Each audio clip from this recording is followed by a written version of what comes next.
So first, let's talk about what does hadith mean, what does sunnah mean? Are they the same thing? Are they different? Oftentimes they're used interchangeably. Let's start talking about that. So because this whole course is talking about hadith and sunnah, so we need to know what these things mean. The word hadith, it comes from the root word huduth. And that's how you spell it in Arabic, huduth. So now what does huduth mean? So huduth means for something to exist after it was non-existent, whether that is a quality or a body. So if something is not there, and then it is there, then it's called huduth, started or came into being. In Arabic, it's very unique in that if you just know the root words of some terms, you can figure out what the term is. So the root word for hadith is huduth. It means for something to come into existence after it was not there. So Allah subhanahu wa ta'ala does not have this quality. He does not have the quality of huduth. Everything else that exists has the quality of huduth. You and I, we're hadith. That's what scholars in Aqidah, they use this term a lot because they have to deal with, coming into existence and the ultimate existence, which is Allah.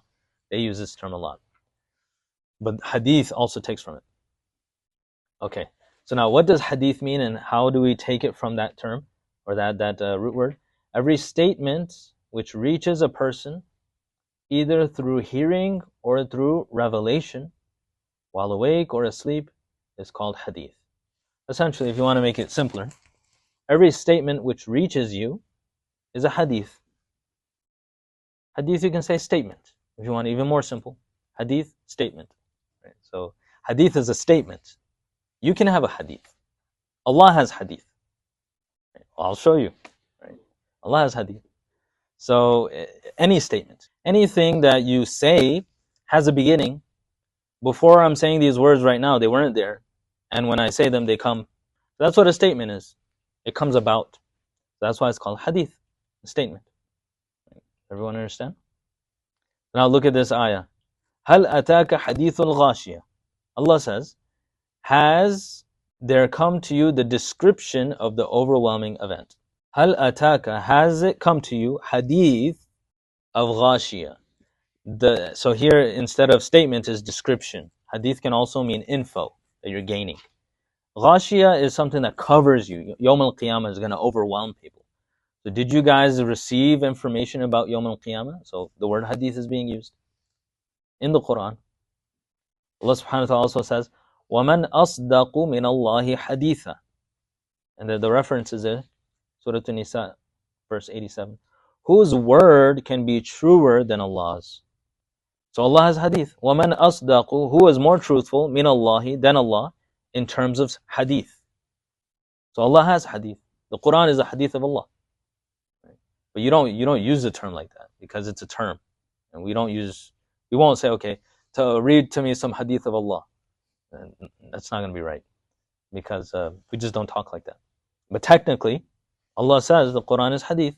So there's many other ayahs. I'll read some to you in the Quran. Surah At-Tahrim, verse number 3. وَإِذْ أَسَرَّ النَّبِيُّ إِلَى بَعْضِ أَزْوَاجِهِ حَدِيثًا. When the Prophet of Allah, he said some words secretly to his wife. This is in Surah At-Tahrim, where his secret was exposed. It's not a bad thing, obviously. You can read the tafsir. And Allah subhanahu wa ta'ala says about Yusuf, وَعَلَّمْتَنِي مِن تَأْوِيلِ الْأَحَادِيثِ. The plural of hadith, plural is ahadith. Yusuf alayhi salam says, oh Allah, you taught me the interpretation of dreams. So dreams is called ahadith, meaning info that I'm getting. And Allah says about the Quran, He says in Surah At-Tur, verse 34, فَلْيَأْتُوا بِحَدِيثٍ مِثْلِهِ. Bring a hadith like this, meaning Quran. So Quran is called hadith. فَلْيَأْتُوا بِحَدِيثٍ مِثْلِهِ. Bring a hadith like this. So this is all used literally, not the term hadith. We're going to talk about the term. This is not the term yet. I'm telling you about what does it literally mean. I could spend a lot of time on every term going, what does it literally mean? What does the term mean? We're just doing this for these. We're not going to go like this for everything. A hadith can be used in multiple ways and literally means a message which reaches a person. So that's what hadith literally means. We're going to talk about the term later. This is not the term hadith yet. But just so you understand, what does hadith mean? Were people still writing notes? Do you guys want me to? No, you guys will have to rush, inshallah. They say, al-ilmu yu'ta wa la ya'ti. Knowledge is approached and does not approach you. So, meaning, sometimes you got to struggle, inshallah. Okay, so now what does sunnah mean? Sunnah. Right, so sunnah, the literal meaning. In Arabic, you call it sunnatul wajh. Means a pathway on the face. So maybe some people, they cry or something, and so the tears, the way they form, is a pathway on the face. Sunnatul wajh. Wajh means face. So the word sunnah means pathway. Sunnatul nabi means the path that Nabi sallallahu alaihi wasallam would prefer. The way of Rasulullah sallallahu alaihi wasallam. Sunnah. And then you also find some ayahs in the Quran. Sunnatullah. Allah says in the Quran, the sunnah of Allah. So sometimes this is used to mean the wisdom of Allah. And sometimes it means the way you obey Allah. In the Quran, various usages. Basically, what you can glean from this paragraph here, sunnah means a path or a way. Right? The way of Allah. Sunnatullah, the way of Allah. Sunnatul Nabi, the way of Nabi sallallahu alaihi wasallam. Sunnatul wajh, the way tears fall on your face. So sunnah means a pathway. Obviously not the term sunnah. The term sunnah is different. If you say sunnah today, you're not going to mean path. Before Rasulullah sallallahu alaihi wasallam, when you say sunnah, it would be taken literally, like this. When a term becomes famous, you don't use the term literally anymore. What example can I give for this? When a term is used, it's no longer taken literally. Goat, Quran is also a good one. Quran actually means like a recital. So I can say, hey, can you do a Quran of this thing? Like, no, what do you mean Quran of this thing? Quran is Quran. No, the literal meaning of Quran is that. Or goat, like he was mentioning. Goat, if you say goat in sports, then it doesn't mean like a sagol, like a bakri. It means the greatest of all time. I didn't know that. I thought people were calling other people goats. Right?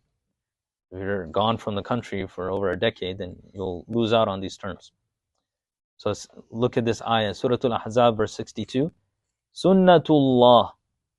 Sunnatallahi fil ladina khalaw min qabl, walan tajida li sunnatillahi tabdila. Allah says the sunnah of Allah. So the translation, this has been God's practice with those who went before.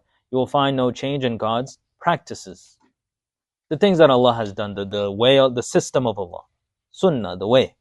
Right? So I think it's very clear. So sunnah is a method that is preferred and adhered to. So now what was hadith? Statement. Sunnah, method. They're not the same. Right? Statement and method are two different things. So when you say the hadith of Rasulullah sallallahu alaihi wasallam or the sunnah of Rasulullah sallallahu alaihi wasallam, is different things. But they are very similar. Some scholars use them interchangeably. So sometimes terms are so synonymous that they'll just use it any which way.